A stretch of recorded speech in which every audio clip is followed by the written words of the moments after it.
बिझनेसमध्ये सगळ्यात धोकादायक वाक्य कोणतं आहे माहित आहे? आमच्याकडे सगळं ठीक चाललंय. हे वाक्य ऐकलं की मला बिझनेसची काळजीच वाटते.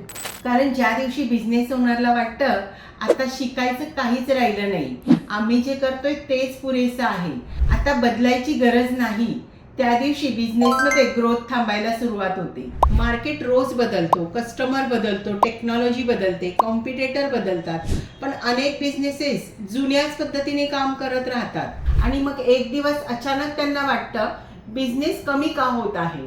लक्षात ठेवा, बिझनेसला सर्वात मोठा धोका कॉम्पिटिटरमुळे नसतो, तो कम्फर्ट झोनमुळे येतो. सिंपल आहे, ज्या दिवशी तुम्ही शिकणं थांबवता त्या दिवशी बिझनेस वाढणं थांबतं. तुम्ही शेवटचं बिझनेसबद्दल नवीन काय शिकलात कमेंटमध्ये नक्की सांगा.